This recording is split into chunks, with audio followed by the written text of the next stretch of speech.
So the polygon exterior angle sum, this is even easier than the interior angles, okay? So the sum of the measures of the exterior angles, if I draw one at each vertex, so if I draw one exterior angle for the polygon at each of the corners, those angles will always, no matter what type of polygon I have, those angles will always add up to 360 degrees, okay?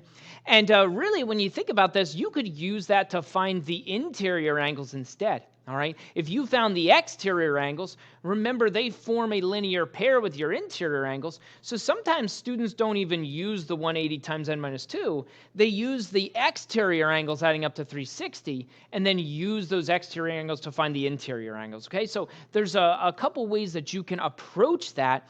And we'll look at each of those in a moment. All right.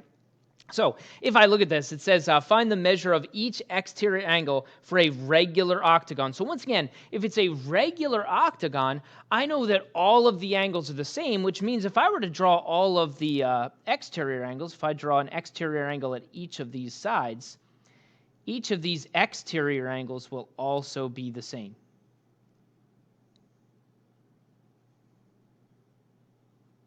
And so when I look at this, each of these angles, so these angles that I'm talking about, I've got 1, 2, 3, 4, 5, 6, 7, 8 of those angles.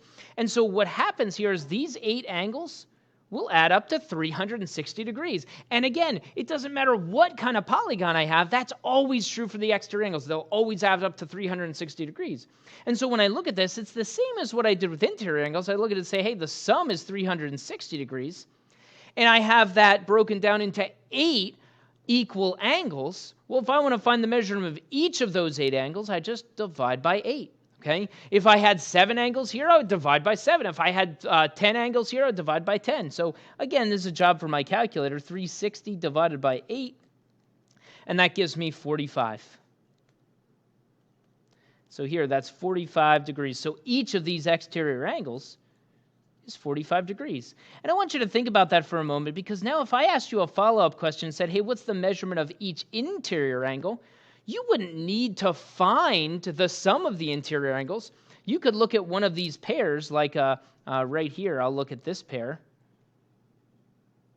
I'll call this angle 9. But if I looked at this pair, the 2 and the 9, because they make a line, they have to add up to 180 degrees. So if this guy is 45, right here it is, 180 minus 45. This has to be 135 degrees, okay? So you can also find the interior angles based on the exterior angles, okay? The exterior angles will always add up to 360, and that can help us find the exterior angles or even the interior angles if we so choose, okay?